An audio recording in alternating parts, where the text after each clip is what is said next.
வணக்கம். இது RSTMT கம்பிகள் வழங்கும் கேள்வி நேரம். இந்த நிகழ்ச்சியின் மூலமாக மீண்டும் உங்களை சந்திப்பதில் மிக்க மகிழ்ச்சி. நான் செந்தில். இந்த வாரம் சிறப்பு கேள்வி நேரத்தில் இன்று வெள்ளிக்கிழமை சிறப்பு கேள்வி நேரம். முக்கிய விருந்தினர்கள், சிறப்பு விருந்தினர்கள், நேயர்களின் கேள்விகளுக்கு நேரலில் பதிலளிக்கக்கூடிய சிறப்பு கேள்வி நேரம் சற்றே தாமதமாக தொடங்கி இருக்கிறது. அதற்காக நேயர்களிடத்தில் முதலில் நான் என்னுடைய வருத்தத்தை தெரிவித்துக் கொள்கிறேன். இன்றைய சிறப்பு கேள்வி நேரத்தில் உங்களின் கேள்விகளுக்கு பதிலளிக்கப் போகும் அந்த ஆளுமை யார் என்பதை ஒரு காணொளியின் மூலமாக பார்க்கலாம். பேச்சாளர், எழுத்தாளர், மொழிபெயர்ப்பாளர் என்ற பன்முக திறமை கொண்ட பெயருக்கு சொந்தக்காரர். இவரிடம் 2 நிமிடம் பேசிக் கொண்டிருந்தால் இவர் பேசும் மொழிக்கு நம்மை அடிமையாக்கி விடுவார். தமிழ் மொழி மீது தீராத மரியாதை கொண்டவர். இவர் பேசும் தமிழுக்கு தனி அழகு என்றும் சொல்லலாம். 1932ஆம் ஆண்டு மே மாதம் 18ஆம் நாள் பிறந்தார். இவரின் பேச்சுக்கும் எழுத்துக்கும் நடைக்கும் ஒரு கம்பீர தோற்றம் இருப்பது இயல்பு. அதேபோல தமிழ்நாட்டில் இந்திய கம்யூனிஸ்ட் கட்சியின் கம்பீர முகத்திற்கு சொந்தக்காரர். இந்திய கம்யூனிஸ்ட் கட்சியின் மாநில செயலாளராக பொறுப்பு வகித்தவர். தற்போது தேசிய நிர்வாக குழு உறுப்பினராக தொடர்ந்து பணியாற்றி வருபவர். தமிழ்நாடு கலை இலக்கிய பெருமன்றத்தின் மாநில செயலாளராகவும் பொறுப்பு வகித்தவர். தொழிலாளர் நலன், விவசாயிகளின் நலன், உள்நாட்டு உற்பத்தி போன்ற பல மக்கள் பிரச்சனைகளுக்கு முக்கியத்துவம் கொடுத்து குரல் கொடுத்து வருபவர். முதலாளித்துவம், பேரரசுவாதம் மற்றும் உலகமயமாக்கல் போன்றவற்றிற்கு எதிராக பல போராட்டங்களை தனது தலைமையில் நடத்தி வருபவர்.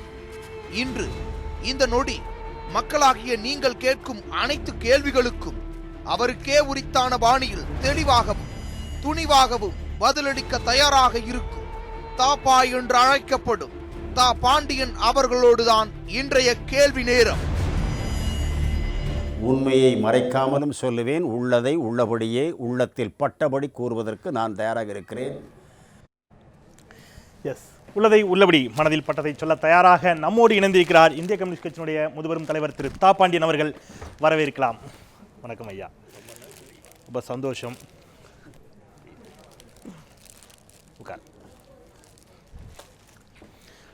சற்றே எங்கள் தரப்பில் ஏற்பட்ட சில தவிர்க்க முடியாத காரணங்களால் இந்த நிகழ்ச்சி தாமதமானதற்காக நான் உங்களிடமும் கூட என்னுடைய வருத்தத்தை முதலில் பதிவு செய்து நம்ம நிகழ்ச்சிக்குள்ளே போகலான்னு நினைக்கிறேன். ஏன்னா நேரம் குறைவாக இருக்கிறது. நிகழ்ச்சிக்குள் மிக விரைவாக செல்லலாம். நேரலையில் நம்மிடையே முதலில் கேள்விகளை கேட்பதற்காக காத்து கொண்டிருப்பவர்கள் எந்த ஊரைச் சேர்ந்தவர்கள், எங்கிருந்து? திருச்சி, மதுரை, நெல்லை 3 பகுதிகளிலிருந்து நேரலையில் நம்மோடு கேள்விகளை கேட்பதற்காக இணைந்திருக்கிறார்கள். மதுரை நேயர்களுக்கு முதலில் சொல்லலாம். மதுரையிலிருந்து நேயர்கள் நேரலையில் இணைந்து விட்டீர்கள். உங்களுடைய பெயர், கேள்வி விரைவாக.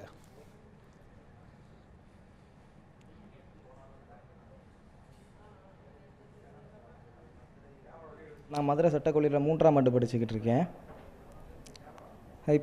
இப்போ ஆந்திராவில் நடந்த இனப்படுகொலைகளை பற்றியும் அதனால நம்ம தமிழ் ஈழத்துக்கு ஏற்பட்டிருந்த விபரீதத்தை பற்றி நீங்கள் என்ன சார் நினைக்கிறீங்க? உங்களோட கருத்து என்னன்னு கொஞ்சம் சொல்ல முடியுமா? ஆந்திராவில் 20 தமிழர்கள் சுட்டுக் கொல்லப்பட்டதை பற்றியும் அந்த என்கவுண்டர் பற்றி உங்களுடைய பார்வை என்னன்னு கேட்கிறார். ஆந்திர மாநிலத்திலே மிக அநியாயமாக 20 தொழிலாளிகள் ஆந்திர மாநில காவல்துறையினரால் நேருக்கு நேராக நின்று சுட்டு கொல்லப்பட்டிருக்கிறார்கள். இது பச்சை படுகொலை. அதை அரசியல் பாணியிலே குறிப்பிட வேண்டுமானால் இது அரசு பயங்கரவாதம், ஸ்டேட் டெரரிசம். ஒரு அதிகாரத்தை எவ்வாறு தவறாக பயன்படுத்தலாம் என்பதற்கு இதைவிட ஒரு சிறந்த உதாரணம் இருக்க முடியாது. ஒருவேளை ராஜபக்சே இதை பார்த்து நம்மையும் மிஞ்சிவிட்டாரே என நினைக்கக்கூடும். அத்தகைய ஒரு படுகொலை நடந்திருப்பதற்கு பின்னால் இருப்பதைத்தான் நாம் இப்பொழுது கவனிக்க வேண்டும். 20 பேர் உயிரிழந்திருப்பது நமக்கு பெரும் வேதனையை தருகிறது. இன்னும் ஒரு வகையிலே சொல்லப்போனால் தமிழன் எங்கே போனாலும் அடிபட்டும் சுடப்பட்டும் கொல்லப்படுகிற இந்த இழிவு நிலை எப்பொழுது மாறும் என்ற ஒரு பெரும் கவலையும் நமக்கு நீடிக்கிறது. இது நெடுங்காலமாக நடந்து வருகிறது. எங்கு சென்றாலும் துரத்தப்படுகிறான், அடிக்கப்படுகிறான். மீனை பிடிக்க போனாலும் சுடப்படுகிறான். இங்கே கூலிக்கு மரம் வெட்ட போனாலும் சுடப்படுகிறான். ஆனால் இவனை ஏமாற்றி அழைத்து சென்ற அந்த மரத்தை கடத்தி கோடி கோடியாக சம்பாதித்து இருக்கிறார் அல்லவா, அவர்களை பற்றி ஆந்திர மாநில அரசாங்கமே சொல்கிறது. கடந்த 15 வருடங்களாக இந்த மரங்களை வெட்டி கடத்தினார்கள். கடத்தியவர்கள் ஆந்திர மாநிலத்திலிருந்து அங்கிருந்து ஆகாயத்தில் அனுப்பவில்லை, சென்னை துறைமுகத்திற்கு வந்து கப்பலிலே அனுப்பியிருக்கிறார். ஆந்திர மாநிலத்தினுடைய மலையிலிருந்து இறங்கி லாரியில் ஏறி அது எல்லை கடந்து இத்தனை காவல் நிலையத்தையும் எந்தனுடைய கண்ணிலும் படாமல் இங்கே வந்து கண்டெய்னருக்குள்ளே தானாக நுழைந்து ஏதோ வெளிநாட்டுக்கு போய்விட்டதா?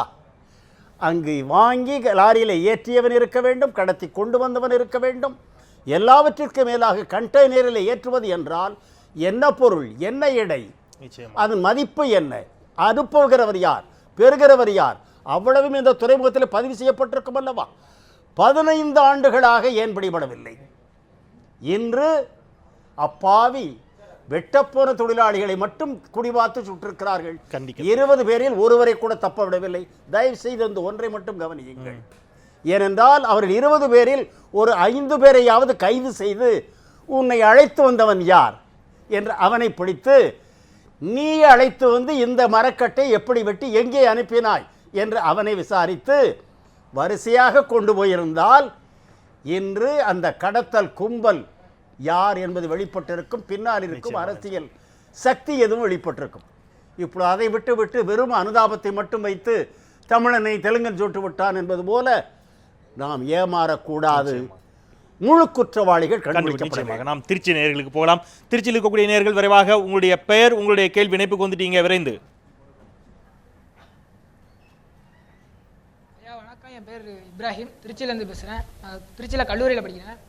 என்னோட கேள்வி என்னன்னா, இந்தியா சுதந்திரம் கிடைக்கும் போது முதல் தேர்தலில் எதிர்கட்சியாக இருந்த கம்யூனிஸ்ட் கட்சி இன்னைக்கு ஏன் வலுவிலேருந்து காணப்படுது? ஏன் கம்யூனிஸ்டுகள்கிட்ட ஒற்றுமை இல்லையா?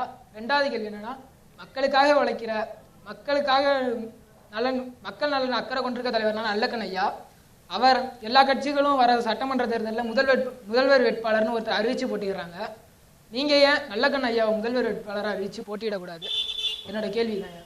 மிகப்பெரிய கட்சியாக சுதந்திர இந்தியாவில் உருவெடுத்த ஒரு இந்திய கம்யூனிஸ்ட் கட்சி இன்றைக்கு ஏன் வலுவிழந்து பலமிழந்து போயிருக்கிறது? விரல் விட்டு எண்ணக்கூடிய அளவிலான நாடாளுமன்ற உறுப்பினர்கள், எல்லா கட்சிகளும் தமிழகத்தில் முதலமைச்சர் வேட்பாளரை அறிவித்திருக்கிறார்கள். முதுபெரும் தலைவர் மரியாதைக்குரிய திரு நல்லக்கண்ணு உங்கள் கட்சியில் இருக்கிறாரே, அவரின் தலைமையில் அவரை முதலமைச்சர் வேட்பாளராக முன்னிறுத்தி ஒரு அணியை உருவாக்கக்கூடிய மாதிரியான திட்டம் சூழல் எல்லாம் ஏன் உங்களிடம் இல்லை? நீங்கள் உங்களே பலவீனமாக கருதுகிறீர்களா அப்படின்னு கேட்கிறார் அவர். முதலில் இந்திய கம்யூனிஸ்ட் கட்சி ஏன் பலவீனமடைந்திருக்கிறது என்ற கேள்விக்கு முன்னால் உலகம் முழுமையிலும் உள்ள கம்யூனிஸ்ட் இயக்கமே இன்றைக்கு பலவீனமடைந்திருக்கிறது என்பதும், ஆட்சி பீடத்திலிருந்து 65 ஆண்டுகளுக்கு மேலாக அற்புதங்களை செய்து காட்டிய சோவியத் கட்டமைப்பு சிலை குலைந்து போனதும், அதனையொட்டி ஐரோப்பிய நாடுகளிலும் ஆசிய நாடுகளிலும் இருந்து போனதும், இவைகள் எல்லாமே ஒரு பின்னடைவை ஏற்படுத்தி இருக்கிறது. இந்த பின்னடைவுக்கு என்ன காரணம் என்பதை இன்னும் உலக நாடுகளில் உள்ள கம்யூனிஸ்டுகள் அவரவருக்கு உகந்த முறையிலே விவாதித்து விளக்கங்களை கொடுக்கிறார்களே ஒழிய ஒருமித்த விவாதத்தில் இன்னும் ஒரு முடிவுக்கு வர முடியவில்லை. ஆசிய கண்டத்தில் சீன நாடு வெற்றி பெற்று முன்னேறி கொண்டிருக்கிறது. வியட்நாம் வெற்றிகரமாக முன்னேறி கொண்டிருக்கிறது. எல்லாவற்றிற்கு மேலாக லத்தீன் அமெரிக்க நாட்டில் உள்ள கியூபா 56 ஆண்டுகளாக அடிபணியாமல் நின்று வென்று இப்பொழுது அமெரிக்க நாடே அதோடு கைகுலுக்க தொடங்கி இருக்கிறது. ஆகவே சர்வதேச இயக்கத்திலே போய்விட்டது என்று சொல்ல முடியாது. இது ஒரு சரிவு ஏற்பட்டிருக்கிற காலம். அந்த சரிவின் ஒரு பகுதி தான் இந்தியாவிலும் ஏற்பட்டிருக்கிறது. என்றைக்கு 1964ஆம் ஆண்டு கம்யூனிஸ்ட் கட்சி 2ஆக பிளவுபட்டதோ, பிளவுபட்டதிலிருந்து நக்சல்பாரிகள், தீவிரவாதிகள் என்று பல குழுக்கள் ஆனார்களோ, அவைகள் அத்தனையுமே வகுப்புவாத சக்திகளுக்கும் பிற்போக்கு சக்திகளுக்கும் வளர்வதற்கான கதவை திறந்து விட்டுவிட்டது. இந்த பால் செய்யும் உட்பகை எங்கள் இயக்கத்தை பாதித்திருக்கிறது. தனி நபர்களை சொல்லி அவர் தலைமையில் இவர் தலைமையில் என்று சொல்வது கம்யூனிஸ்ட் இயக்கத்துக்கு பொருந்தார். கம்யூனிஸ்ட் இயக்கத்தை பொறுத்தவரையில் கொள்கை திட்டங்கள் தான், மக்களுக்கு சேவை செய்வது தான். அதை செய்வதற்கு முயன்று வருகிறோம். வகுப்புவாதம் என்பது மிக 4000 ஆண்டுகளாக வேறுபட்டு போன ஒன்று. மத நம்பிக்கை இந்தியாவில் மிக வலிமை மிக்க சக்தி. இப்பொழுது அது புதுமை பெற்றும் இருக்கிறது. எனவே இவைகளையெல்லாம் கொஞ்சம் கவனித்து புதிய அணுகுமுறைகளோடு கம்யூனிஸ்ட் கட்சியை கட்ட வேண்டும். கட்டுவதற்கான முழு முயற்சியில் இருக்கும். இந்த கியூபா தொடர்பான சில தகவல் சொன்னதனால் அது தொடர்பான சமூக வலைத்தளத்தில் ஒரு கேள்வி பதிவு செய்யப்பட்டிருந்தது. அதையும் கூட இணைத்துக் கொண்டால் அதற்கு ஒரு தொடர்புடைய கேள்வியாக இருக்கும். அந்த சமூக வலைத்தள கேள்வி என்னன்னு பார்த்தீங்கன்னா, அகமது யாஹா அயாஸ் ஒரு கேள்வி முன் வச்சுக்கா. ஐயா தாப்பாண்டியன் அவர்களுக்கும் செந்திலண்ணன் அவர்களுக்கும் அன்பான சலாம்கள். வணக்கம் அகமது. கேள்வி: தன்னலமற்ற தலைவர்களையும் உறுதியான தொண்டர்களையும் கொண்ட சித்தாந்தம் தொடர்ந்து மக்களால் தேர்தல் அரசில் புறக்கணிக்கப்படுவதற்கான காரணம் என்ன அப்படின்னு கேட்டிருந்தாரு. இப்போ நீங்கள் சொன்ன பதிலில் அதை ஓரளவுக்கு எடுத்துக்கலாம்னு நினைக்கிறேன். இரண்டாவது கேள்வி: கியூப அமெரிக்க உறவில் ஏற்பட்டிருக்கக்கூடிய முன்னேற்றம் சமரசமா சாதனையா? சமரசம் எனில் யாருக்கு, சாதனை யாருக்கு என்று கேட்டிருக்கிறார். நான் முதலிலேயே சொன்னேன், 56 ஆண்டுகளுக்கு முன்பு அமெரிக்காவிற்கு மிக மிக அருகாமையில் உள்ள ஒரு தீவு. நான் அதை கொஞ்சம் சில விவரங்களை நினைவுபடுத்துவதற்காக நேரம் எடுத்துக்கொள்வதற்கு மன்னிக்க வேண்டும். கென்னடி அப்பொழுது அமெரிக்காவினுடைய குடியரசுத் தலைவராக இருந்தார். சோவியத் யூனியன் பலமாக இருந்தது.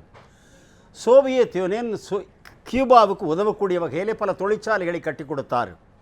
அதோடு பாதுகாப்புக்காக அணுசக்தியை பொருந்திய கருவிகளையும் கொடுத்தார். அதை அமெரிக்கா என் அருகாமையில் வருகிறது என்று கண்டித்தது. பிறகு இருவரும் ஒப்பந்தம் செய்து கொண்டு எடுத்தார்கள். இது அப்பொழுதுதான் அந்த அமெரிக்க நாடு கியூபாவை பே ஆஃப் பிக்ஸ் என்ற தீவிலே போய் ஒரு முற்றுகை போட்டார். அதை வெற்றிகரமாக கியூபா முறியடித்து காட்டியது. அன்றிலிருந்து போடப்பட்ட பொருளாதார முற்றுகையை தாங்கி 56 ஆண்டு காலம் அது பல கொடுமைகளை அனுபவித்திருக்கிறது. ஆனால் அவைகளை எல்லாம் அனுபவித்த போதும் தன்னந்தனியாக தன்னுடைய கொள்கையை விட்டு கொடுக்காமல் நின்றதனுடைய பலன் இப்பொழுது அமெரிக்கா அதனை பகைமை நாடு அல்லது பலாத்காரத்தை, வன்முறையை, பயங்கரவாதத்தை தூண்டுகிற நாடு என்ற பட்டியலிருந்து இன்றைக்குத்தான் அவர்கள் அதை நீக்கியிருக்கிறார். பிறகு கை குலுக்கி இருக்கிறார்கள். பிறகு இன்னும் பொருளாதார தடைகள் சிலவற்றை நீக்கிறோம் என்று சொல்லியிருக்கிறார்கள். எல்லாவற்றிற்கு மேலாக அங்கே கியூபாவுக்கு சொந்தமான தீவிலே தான் பல நாட்டு பயங்கரவாதிகளை சிறையில் அடைத்து வைத்திருக்கிறார். குவான்டினாமோ அதை கலைப்பேன் என்று சொன்னார் ஒபாமா, இதுவரையில் கலைக்கவில்லை. இப்பொழுது இந்த ஒப்பந்தத்திற்கு பிறகு அதையாவது கலைத்துவிட்டு அந்த தீவையும் திட்டு, ஒரு சிறிய திட்டு நம்முடைய கச்சை அதை கியூபாவிடம் ஒப்படைப்பாரா என்பதை பார்க்க வேண்டும். இப்பொழுது உலகத்தில் உள்ள ஏற்பட்டுள்ள நெருக்கடி, பொருளாதார நெருக்கடி, அதுதான் அமெரிக்க கொள்கை மாற்றத்திற்கு முக்கியமான காரணம். நெல்லையில் இருக்கக்கூடிய நேயர்களும் நீண்ட நேரமாக இணைப்பில் இருக்கிறார்கள். வணக்கம் நெல்லை, இணைப்பிற்கு வந்துவிட்டீர்கள். உங்களுடைய பெயர், கேள்வி விரைவாக.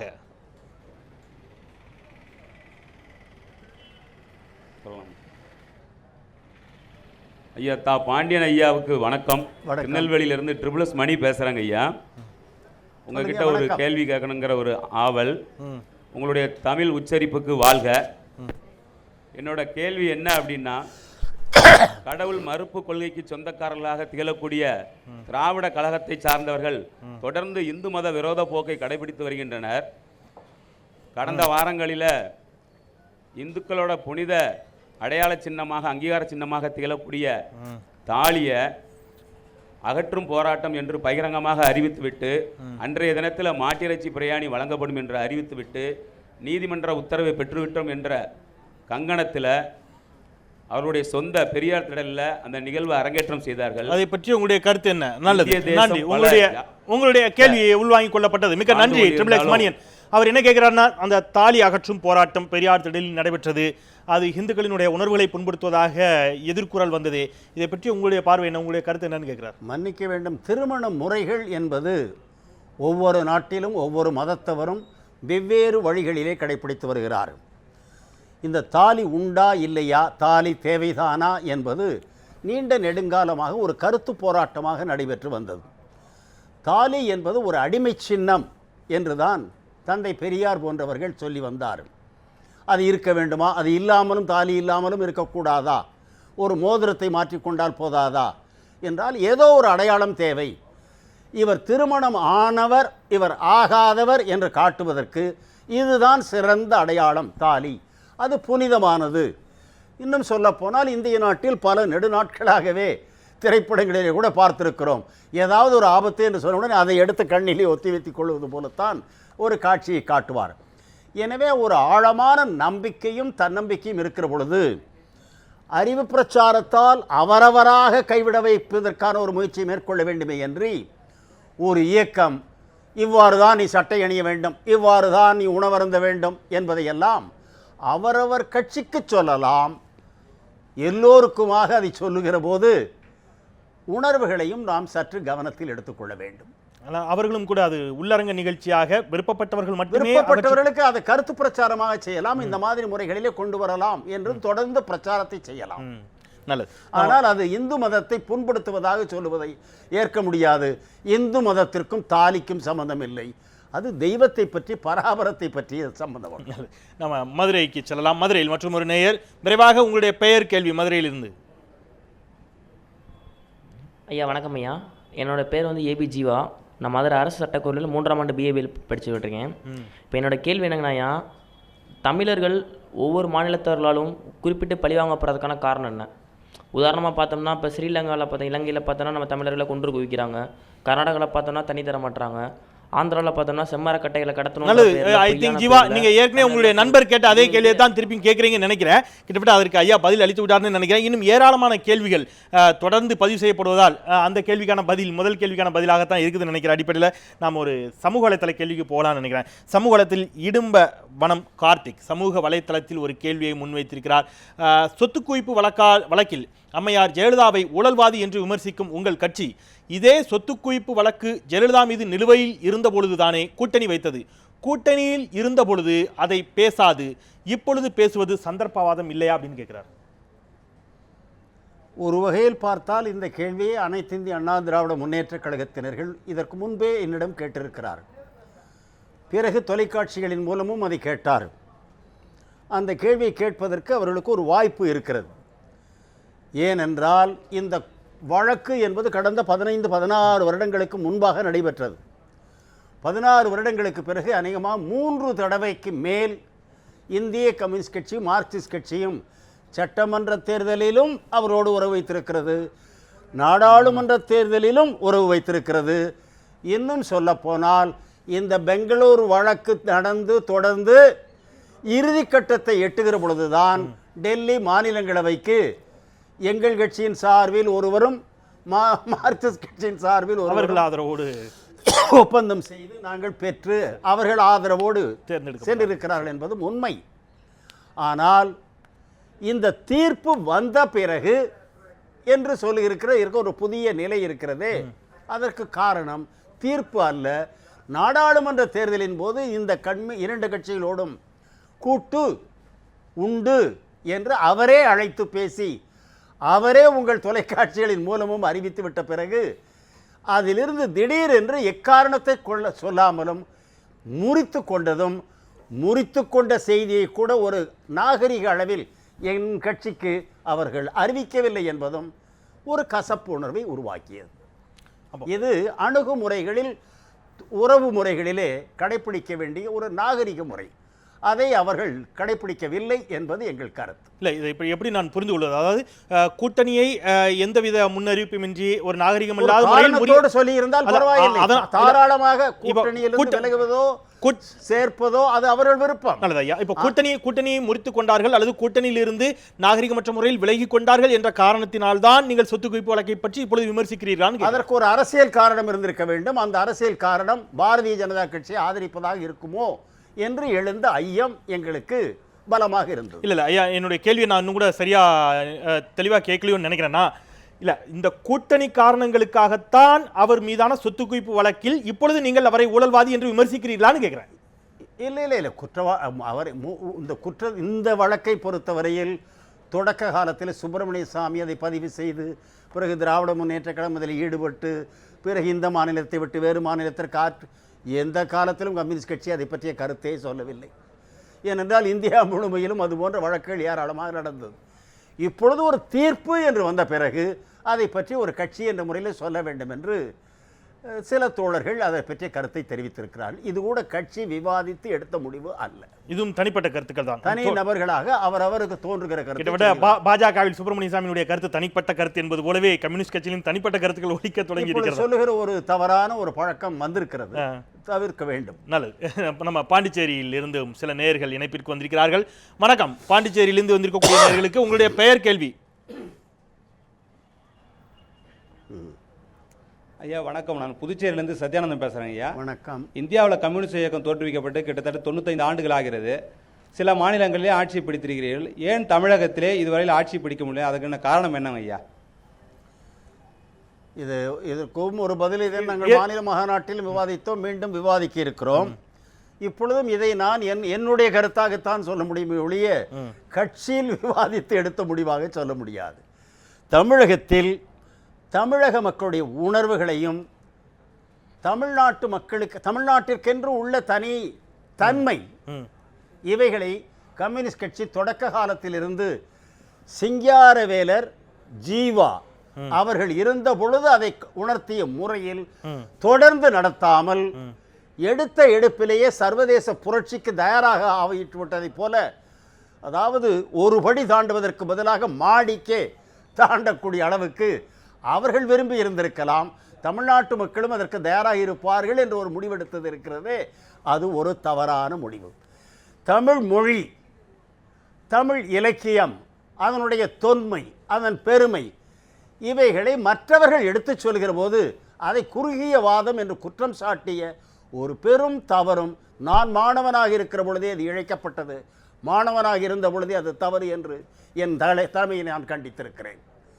அதே போல இலக்கிய உலகத்திலும் கலை உலகத்திலும் அவர்கள் தலையிடாததும் பங்காற்றாததும் மிக பெரும் தவறு. கேரள மாநிலத்தில் கேரள கம்யூனிஸ்டுகள் அதை செய்தார்கள், மேற்கு வங்கத்தில் இதை செய்தார்கள், தமிழகத்தில் இதை செய்ய தவறிவிட்டார்கள். இவைகள் எல்லாம் தான் தொழிற்சங்க இயக்கத்தில் மட்டும். தொழிற்சங்க இயக்கம் மிக முக்கியம். ஆனால் அறிவு தளத்திலும் கலை உலகத்திலும் மொழி அமைப்பிலும் நிச்சயமாக கம்யூனிஸ்ட் கட்சி தன் பங்கை ஆற்றி இருக்க வேண்டும், தவறிவிட்டது. அதுவும் கூட நல்லது. மனம் திறந்த உங்களுடைய பதிலுக்கு நாம் திருச்சிக்கு செல்லலாம். திருச்சியில் இருக்கக்கூடிய நேயர்கள் விரைவாக உங்களுடைய பெயர், கேள்வி, இணைப்புக்கு வந்துட்டீங்க.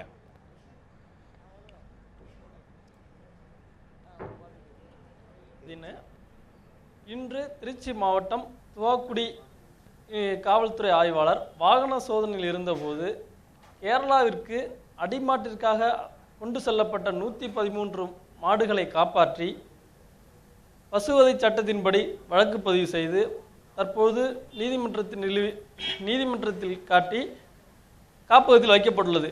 இதற்கு கம்யூனிஸ்ட் கட்சியினர் ஒரு 50 பேர் காவல் நிலையத்திற்கு சென்று எப்படி பிடிக்கலாம் என தகராறில் ஈடுபட்டனர். அதாவது போராட்டங்களுக்கு பெயர் பெற்ற கம்யூனிஸ்ட் கட்சி இந்த மாதிரி அநாகரிகமான செயலில் ஈடுபடும் சம்பந்தமாக உங்களுடைய கருத்து என்ன? பசுவை இந்த சம்பவம் எங்கள் கவனத்தில் கொண்டு வரப்படவில்லை. நடந்த சம்பவத்தின் உண்மையான இவர் ஒரு கருத்து. அது இந்திய கம்யூனிஸ்ட் கட்சியா மார்க்சிஸ்ட் கம்யூனிஸ்ட் கட்சியா பல இருக்கிறது. இரண்டு கட்சிகளிலே எந்த கட்சி செய்திருந்தாலும் கூட அது நிர்வாக முறையிலே அவர் மாடுகளை ஏற்றி அனுப்புவதை தடை செய்ததற்கு தமிழகத்திலோ இந்தியாவிலோ உள்ள சட்டத்தை பயன்படுத்தி தடுத்திருந்தால் அதிலே போய் கம்யூனிஸ்ட் கட்சி நீங்கள் ஏன் அதை தடுத்தீர்கள் என்று கேட்பதற்கு உரிமை இல்லை. அல்லது ஜீவகாருண்யம் என்ற முறையில் அவர் அதை தடுத்திருந்தார் என்றால் அது அனுப்பியவர் யார், அதை வாங்குகிறவர்கள் யார்? இது கேரளாவுக்கு இங்கிருந்து மட்டுமல்ல எல்லா இடங்களிலும் போய் கொண்டு வந்து கொண்டும் இருக்கிறது. அதை தமிழ்நாட்டில் உள்ள கம்யூனிஸ்ட் கட்சியின் தலைமையின் கவனத்திற்கு கொண்டு வந்து இதை பற்றிய ஒரு முடிவை எடுக்க வேண்டும். அவ்வாறு நாங்கள் எந்த விதமான ஒரு முடிவையும் எடுக்கவில்லை. இதிலே ஒரு பிரச்சனை இருக்கிறது. இப்பொழுது மும்பாயிலேயே மாடுகள் வெட்டுவதை தடை செய்து ஒரு சட்டம் இப்பொழுது வந்திருக்கிறது. மாடுகளை அதே உச்ச நீதிமன்றம் வரையில் ஒரு வழக்கு போய் உச்ச நீதிமன்ற நீதிபதி மிக சரியான ஒரு கேள்வியை கேட்டிருக்கிறார். மாடுகளை வெட்டக்கூடாது என்று சொன்ன நீங்கள் எருமைகளையும் வெட்டலாமா வெட்டக்கூடாதா என்பதை பற்றி ஏன் சொல்லவில்லை? அவைகளுக்கும் உயிர் உண்டல்லவா? ஆடுகளை வெட்டுவதிலே தடையில்லை என்று சொல்லி இருக்கிறீர்கள், அவைகள் தொடர்ந்து வெட்டப்படுகிறது. எனவே உங்களுடைய முழு கவலையும் பசுமாட்டை வெட்டக்கூடாது என்பது மட்டும் தானா? மற்றபடி மனிதர்களை வெட்டினால் கூட உங்களுக்கு கவலை இல்லையா? கொஞ்சம் தெளிவுபடுத்துங்கள் என்று கேட்டிருக்கிறார். அந்த வழக்கு உச்ச நீதிமன்ற தீர்ப்பே வரட்டும், பிறகு பேசலாம். நாம சமூக தவறாக அந்த இடங்களில் தவறு செய்திருந்திருப்பார்களானால் விசாரித்தறிந்து நாங்கள் அவர்களை திருத்துவோம். நான் நம்முடைய சமூக வலைத்தளத்தில் வந்திருக்கக்கூடிய ஒரு கருத்து, தேவா நாம் தமிழர் ஒரு கருத்தை பதிவு செய்திருக்கிறார். மிகவும் பழமையான கட்சியான இடதுசாரிகள் ஒரு கொள்கை தெளிவில்லாத தன்னுடைய கல்யாண மண்டபம் இடிக்கப்பட்டதற்காக கட்சி தொடங்கிய விஜயகாந்துடன் கூட்டணிக்காக அவரை 2011 சட்டமன்ற தேர்தலில் தேடிச் சென்றது அரசியல் சுயநலமா அப்படின்னு கேட்டுக்கிறாரு. அன்றைக்கு ஜெயலலிதா அஇஅதிமுகவின் சார்பாக 234 தொகுதிகளுக்கும் தனியாக வேட்பாளர்கள் அறிவிக்கப்பட்ட பொழுது இடதுசாரிகள் தேமுதிக அலுவலகம் சென்று அவரை சந்தித்ததை குறிப்பிட்டிருக்கிறார். முதலிலே இது முடிந்து போன ஒரு சமாச்சாரம். இது பழைய இப்போ what is done can not be Anton என்று ஆங்கிலத்திலும் சட்டத்திலும் சொல்லுவார். அது ஒரு புறம் இருக்கட்டும். அரசியல் கட்சிகளில் ஒவ்வொரு சூழலுக்கு ஏற்ப அனைத்து கட்சிகளையும் கொண்ட ஒரு கூட்டணி அன்றைக்கு அமைக்க வேண்டும். ஏனென்றால் அப்பொழுதுதான் 2வது அலைக்கற்றை ஊழலும் ஈழத் தமிழர்கள் சுட்டுக் கொல்லப்பட்டதில் சரியாக அன்றைய ஆட்சியில் பங்கேற்றவர்கள் தங்களது பங்கை செய்யவில்லை என்ற இரு பெரும் குற்றச்சாட்டுகள் இருந்தது. அந்த இரு பெரு குற்றச்சாட்டுகளுக்கு உள்ளான கட்சி மத்தியிலும் மாநிலத்திலும் ஆட்சியில் இருந்தது. எனவே அதை எதிர்ப்பதற்கு தமிழகத்தில் அனைத்து கட்சிகளையும் ஒன்றுபடுத்த வேண்டும் என்ற ஒரு அவசியம், கடமை இருந்தது. அதற்கான முன்முயற்சியை மேற்கொண்ட, அது தவறானால் அந்த தவறை செய்தவன் நான் தான். ஆனால் அதுதான் சரி என்று நினைக்கிறேன். அந்த சரியான நடவடிக்கை எடுத்ததால் தான் அவர்களை ஆட்சியிலிருந்து அகற்ற முடிந்தது. நாம் பாண்டிச்சேரிக்கு செல்லலாம். பாண்டிச்சேரியிலிருந்து விரைவாக நேயர்கள் இணைப்பு வந்திருக்கீங்க. பெயர் கேள்வி.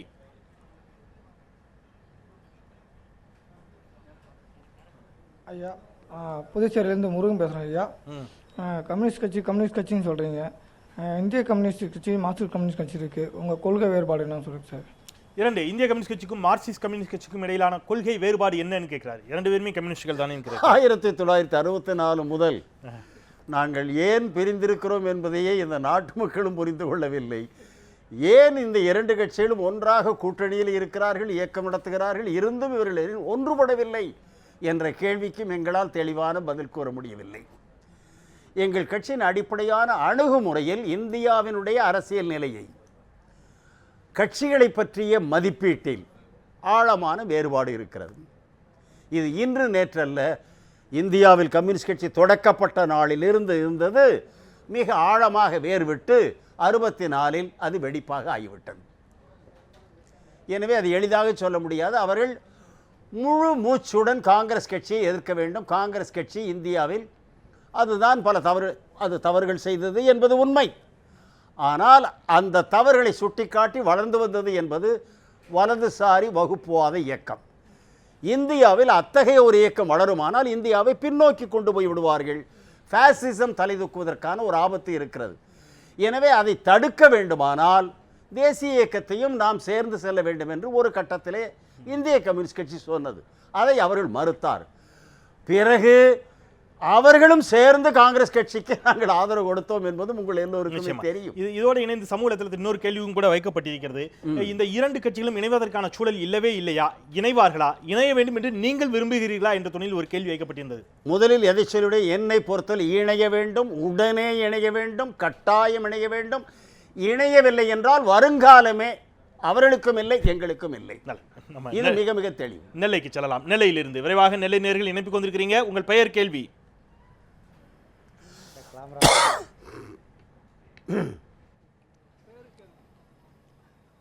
ஐயா பாண்டியன் ஐயா வணக்கம். நெல்லையிலிருந்து அப்பாத்துறை. அதாவது நிர்வாக சீர்கேடுகள், தவறுகளை கண்டித்து போராட்டங்கள் நடத்துவதில் தற்போதைய கம்யூனிஸ்டுகள் சுணக்கம் காட்டுவதாக தெரிகிறதே, காரணம் சொல்லுங்க ஐயா. போராட்டத்தின் மூலமாகவே வளர்ந்த இடதுசாரி இயக்கங்கள், கம்யூனிஸ்ட் கட்சிகள் தற்பொழுது மக்கள் பிரச்சனைகளில் மிக தீவிரமாக போராட்டம் செய்வதில்லை, அதில் ஒரு சுணக்கம் இருப்பதாக தோன்றுகிறதேங்கிறார். போராட்ட முறைகள் என்பது முதல் ஒரு காலப்போக்கிலே மாற்றம் ஏற்பட்டு வருகிறது. அரசியல் கட்சிகள் நடத்துவதில் மட்டுமல்ல, நாம் நடத்துகிற போராட்டங்கள் அத்தனையுமே இந்திய சுதந்திர போராட்ட காலங்களில் மகாத்மா காந்தியடிகளால் காங்கிரஸ் கட்சியால் உண்ணாவிரதம், அரசாங்க அலுவலகத்தை முற்றுகையிடுவது, மதுவிலக்கு கடையை மறியல் செய்வது, இவை அத்தனையும் அந்த காலத்திலே நடத்தப்பட்டவை தான். அதை தான் திரும்பவும் செய்கிறோம். ஒரு வேறுபாடு என்ன? அப்பொழுது அவன் வந்தே மாதரம் என்று சொன்னாலே தலையிலே லத்தி அடி விழும், இழுத்து பிடித்து சிறைக்குள்ளே போடுவான். எப்பொழுது வெளியில் வருவான் என்பது தெரியாது, எலும்பு ஒடியும். இப்பொழுது போராடுகிறவர்களுக்கும் தெரிகிறது, அடிக்க மாட்டார்கள். காவல்துறையினர் மென்மையாகத்தான் நடந்து கொள்வார்கள். சில இடங்களிலே கண்ணீர் புகையிலதோ சில இருக்கும். எனவே அவர்கள் அத்தனை பேருமே சைவமாக மாறிவிட்டார்கள் நான் சொல்லவில்லை. முன்னை போல் இல்லை. இரண்டாவது, இப்பொழுது காலையிலே கைது செய்கிறார்கள், மாலை 5 மணிக்கு அனுப்பி விடுகிறார்கள். அதுவும் கூட ஒரு காரணம், ஒரு வழக்கமாகிவிட்டது. எனவே அந்த போராட்டங்களே ஒரு சடங்கு மாதிரி மக்களுக்கும் தெரிகிறது. எல்லாவற்றிற்கும் மேலாக போராட்டங்களிலே அடிக்கடி ஈடுபட்டு உட்கார்ந்து எல்லா சேர்ந்தும் தனித்தும் போராடிய எல்லா போராட்டங்களிலும் நானும் அநேகமாக ஒரு 50 வருடங்களாக பங்கெடுக்காத போராட்டமே இல்லை. ஒரு வேதனைமிக்க செய்தி, எந்த தொழிலாளிக்காகவோ விலை ஏற்றத்தை கண்டித்தோ அல்லது ஒரு அநியாயத்தை கண்டித்தோ நாங்கள் போராடுகிற பொழுது அந்த வழியிலே வந்து எதற்காக நீங்கள் உட்கார்ந்திருக்கிறீர்கள் என்று பாதிக்கப்பட்டவர்கள் கேட்டுவிட்டு போய்கொண்டே இருப்பார். அவர்களல்லவா அதற்கு ஆதரவாக நிற்க வேண்டும். எனவே மக்களை உணர வைக்காமல் நாங்கள் அவர்கள் சார்பில் நடத்துகிற போராட்டம் என்பது ஒரு இடைவெளி இருக்கிறது. முதலில் மக்களை தயாரிக்க வேண்டும், அதற்கு முதல் கவனம் செலுத்த வேண்டும் என்று இப்பொழுது முடிவெடுத்திருக்கிறோம். நாம் திருச்சிக்கு செல்லலாம். திருச்சியில் விரைவாக திருச்சி நேயர்கள் இணைப்புக்கு வந்திருக்கிறீங்க. உங்களுடைய பெயர், கேள்வி திருச்சியிலிருந்து. வணக்கம், நான் திருச்சியிலேருந்து லீலாபாத்தி பேசுகிறேன். உங்கள் கட்சியில் ஜனநாயகம்ங்கிறது உங்கள் கட்சியில் இருக்கா? கட்சியில் ஜனநாயகம் என்பது இருக்கிறா அப்படின்னு கேட்டுக்கிறாங்க. அதோடு இணைத்து நேரமில்லையின் காரணமாக இன்னொரு கேள்வி கூட இணைச்சிக்கிறேன். சமூக வலைத்தளத்தில் ஒரு கேள்வி முன்வைக்கப்பட்டிருந்தது. இப்பொழுது நடைபெற்ற மாநில குழு அந்த தேர்தல் அதை ரத்து செய்ய வேண்டும் என்று வழக்கு தொடரப்பட்டிருக்கிறது. இவையெல்லாம் எதை உணர்த்துகிறது? அதைத் தொடர்ந்து நிறைய கேள்விகள் முன்வைக்கப்பட்டிருந்தது. இடதுசாரி இயக்கங்களும் குறிப்பாக இந்திய கம்யூனிஸ்ட் கட்சியிலும் கோஷ்டி பூசல் இருக்கிறதா என்ற கேள்வியெல்லாம் முன்வைக்கப்பட்டிருந்தது. இவையெல்லாம் இணைத்தே கூட நீங்கள் சொல்லிடலாம். முதலில் கம்யூனிஸ்ட் கட்சிக்குள் ஜனநாயகம் இருக்கிறதா என்று சொல்கிற பொழுது கேட்ட சகோதரிக்கும் சரி, தமிழ்நாட்டு மக்களுக்கும் நான் சொல்லுகிறேன், ஜனநாயகம் என்பதை அந்த 5 ஆண்டுக்கு ஒரு முறையோ அல்லது ஒவ்வொரு தேர்தல் வருகிற போதோ வாக்களிப்பது, அதிலே அதிகமான வாக்குகள் பெற்றவர் வெற்றி பெறுவது, இது ஒரு நடைமுறை. ஜனநாயகம் என்பது ஒரு ஆட்சி முறை மட்டுமல்ல, வாழ்க்கை நெறிமுறை. இந்த way of life, not a mere form of government. இதனுடைய உள்ளார்ந்த சாரத்தை புரிந்து கொள்ளாமல் தான் நம் இந்திய நாட்டை பொறுத்தவரை ஜனநாயகம் என்பது சுதந்திர போராட்டத்தில் ஈடுபட்டவர்கள், பிறகு அரசியல் சட்டத்தை எழுதுவதிலே முன்னணியில் உட்கார்ந்திருந்த சிற்பியான டாக்டர் அம்பேத்கர் அவர்கள் எழுதியதால் நமக்கு வரப்பிரசாதமாக இந்த வாக்குரிமை வந்துவிட்டது. நாம் போராடி பெற்ற உரிமை அல்ல. எனவே அதனுடைய அருமையை மக்கள் உணரவில்லை. ஆனால் ஒன்றை உணர்ந்திருக்கிறார்கள், அது இப்பொழுது தேர்தல் என்று கொஞ்சம் வருவாய் கொடுக்கும். 1000, 500, 1000, இப்பொழுது அதனுடைய விலை உயர்ந்து கொண்டே போகிறது. எனவே அது ஜனநாயகம் அல்ல. எங்கள் கட்சிக்குள் ஜனநாயகம் இருக்கிறதா என்கிறார்கள். நான் இதோடு அடக்கத்தோடு சொல்கிறேன், ஒரு பிரச்சாரம் அல்ல. நீங்கள் கேட்ட கேள்வியை நான் மனம் திறந்து தவறு என்றால் தவறு என்று சொல்கிறவன், சரி என்றால் சரி என்று ஒப்புக்கொள்கிறவன். எங்கள் கட்சியில் உள்ள ஜனநாயகம் என்பது வேறு எந்த கட்சியிலும் இல்லை, எந்த நாட்டிலும் இல்லை. இதற்கு முதல் காரணம், நானும் பல அரசியல் கட்சி தலைவரோடு பழகியிருக்கிறேன். உச்சியில் உள்ள தலைவர்கள் வரையில் பழகியிருக்கிறேன். மிக மிக நெருங்கிய நண்பர்கள். டெல்லியில் ஆளுகிறவர்களாக இருக்கட்டும், தமிழகத்தில் ஆளுகிறவர்களாக இருக்கட்டும். அணியிலிருந்து நாங்கள் வேறுபட்டு இருக்கலாம், ஆனால் தோழமையோடு நெருக்கமாக பழகியிருக்கிறேன். இன்னும் பார்த்திருக்கிறேன், அவர்கள் இருக்கிற அலுவலகங்களுக்குள்ளே வந்து அவர்களது கட்சியை சார்ந்தவர்களே சமமாக உட்கார முடியாது. சமமாக உட்கார்ந்து சாப்பிட நான் பார்த்தது இல்லை. எங்கள் கட்சிக்குள் எவ்வளவு பெரிய தலைவனாக இருந்தாலும் சரி, அவரை தோழா என்று அழைக்கவும் முடியும், சமமாக உட்காரவும் முடியும். அந்த சமத்துவத்தை வேறு எங்கும் காண முடியாது. அது ஜனநாயகம் இல்லை என்றால் இந்த சாமியார்களை வைத்து தொழுகிற இந்த அடிமைதான் ஜனநாயகம் என்று சொன்னால் நாங்கள் அதை மறுக்கிறோம். அதோடு இணைந்து நான் இன்னொரு கேள்வியும் கூட கேட்டிருந்தேன். அந்த மாநில குழு தொடர்பான அந்த தேர்தல் தொடர்பான வழக்கு, அது குறித்தும் ஒரு கேள்வி பதிவு செய்யப்பட்டது. அந்த வழக்கு என்பதே பத்திரிகைகளுக்கும் இந்த ஊடகத்துக்கும் வந்து இப்படி ஒரு விவாதத்தை நடத்துவதற்காக இல்லை என்றால் இப்பொழுது அந்த 2 மனிதருடைய பெயரை தமிழ்நாட்டில் எவனாவது சொல்லுவாரா? அவர்கள் யார்? அவர்கள் அந்த குழுவில் இருந்தார்களா? தேர்தல் நடைமுறை என்பது அவர்களுக்கு தெரியுமா தெரியாதா? அந்த தேர்தலிலே பங்கெடுப்பதற்கென்று தேர்ந்தெடுக்கப்பட்ட பிரதிநிதிகள் அவர்கள் வாக்களித்தார்கள். அந்த வாக்குகளை இந்த தடவை நடைபெற்ற தேர்தலில் எங்களுக்கெல்லாம் பல்வேறு வேலைகள் இருந்ததால் ஊர்வலத்திற்கு தோழர்களும் திரண்டு வந்து விட்டதால் அகில இந்திய செயலாளரையே அந்த தேர்தல் வாக்குகளை நடத்தி அவரையே எண்ண சொன்னோம். அவர்தான் உட்கார்ந்து, அவரும் நாடாளுமன்ற குழு தலைவராக இருந்த குருதாஸ் தாஸ் குப்தா அவர்களும் இருவரும் உட்கார்ந்து எண்ணிய பிறகு அவர்கள், நான் தான் மாநில செயலாளர், நான் தான் அந்த முடிவை அறிவிக்க வேண்டும், விலகுகிற மாநில செயலாளர். நான் அறிவிக்காமல் அவரையே சொன்னேன், நீங்கள் தான் எண்ணினீர்கள், நீங்களே அறிவியுங்கள் என்று சொல்லி. அன்று உடல் நலமும் இல்லை எனக்கு. எனவே அவரை அறிவிக்க சொன்னேன், அவரையே அறிவித்தார். எனவே ஜனநாயக முறைப்படி சட்டப்படி தேர்ந்தெடுக்கப்பட்ட பிரதிநிதிகளால் தேர்ந்தெடுக்கப்பட்ட செயலாளர். இதோடு சம்பந்தமே இல்லாத, அருகதை இல்லாத யாரோ ஒருவர் தூண்டப்பட்டு விளம்பரத்திற்காக, பிரச்சாரத்திற்காக, குழப்பத்திற்காக இந்த வழக்கை பதிவு செய்திருக்கிறார். இந்த எந்த நீதிமன்றமும் எங்கள் கட்சிக்குள் நடக்கிற தேர்தலை பற்றி விவாதிக்க உச்ச நீதிமன்றத்திற்கு கூட உரிமை இல்லை. தூண்டப்பட்டு என்ற ஒரு வார்த்தை இடையில் பயன்படுத்தியதால் கேட்கிறேன், யாரால் தூண்டப்பட்டிருப்பார்கள் என்று நீங்கள் சந்தேகிக்கிறீர்கள்?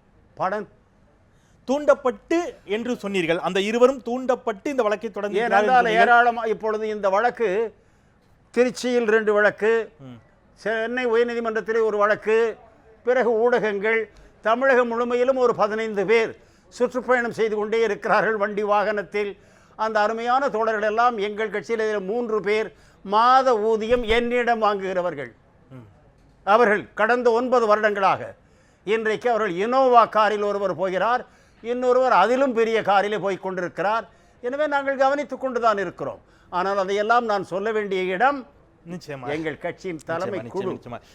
இங்கே நான் பெயரையோ அந்த சம்பவங்களை சொல்ல விரும்பவில்லை. அவமானத்தோடு இந்த அநியாயம் நடைபெறுகிறது என்பதை சொல்லுகிறேன். இன்னும் கூட நிறைய கேள்விகள் பதிவு செய்யப்பட்டிருந்தால் இருந்தாலும் ஒரு சுவாரஸ்யமான கேள்வி, நேரம் கடந்து விட்டது, மிகச் சுருக்கமாக ஒற்றை வரியில் சொல்ல வேண்டும் என்றால், காவியா கவி என்ற ஒரு நேயர் கேட்டிருந்தார், உங்களுக்கு கடவுள் நம்பிக்கை கிடையாது, ஒருவேளை கடவுள் மறுபடியும் இறந்து போன யாரையாவது உயிரோடு கொண்டு வர முடியும் என்று சொன்னால், கடவுளோ விஞ்ஞானமோ, எந்த தலைவரை கொண்டு வர நீங்கள் விரும்புவீர்கள் என்ற ஒரு கேள்வியை முன்வைத்திருந்தார். உங்கள் பதில்? பாடன் எந்த தலைவரை, இறந்து போன தலைவர் எந்த தலைவரை மீண்டும் உயிரோடு கொண்டு வர முடியும் என்ற ஒரு சூழல் உங்களுக்கு ஏற்பட்டால், அது விஞ்ஞானத்தின் வாயிலாகவோ அல்லது கடவுளின் அருளாலோ, கடவுளின் மீது உங்களுக்கு நம்பிக்கை இருந்தாலும் ஒரு வாதத்திற்காக அவர் கேட்கிறார், ஒரு கற்பனையாக.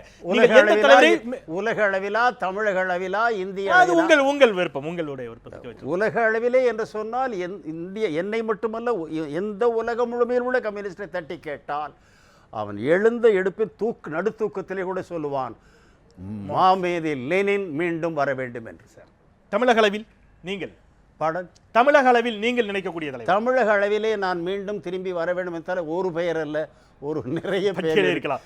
சிங்காரவேலர், ஜீவா, பாலன், கல்யாண சுந்தரம் போன்றவர்கள் மீண்டும் எழ வேண்டும் என்று விரும்புகிறேன். நன்றி. இந்த நிகழ்ச்சியில் இந்த வாரம் முதல் கலந்து கொண்டு கேள்விகள் கேட்ட நேயர்களில் மிகச்சிறப்பான கேள்வியாக நீங்கள் நினைக்கக்கூடிய ஏதாவது ஒரு கேள்வி இருந்தால் அந்த நேயருக்கு கௌரா பதிப்பகத்தின் சார்பில் புத்தகங்கள் பரிசாக அளிக்கப்பட இருக்கிறது.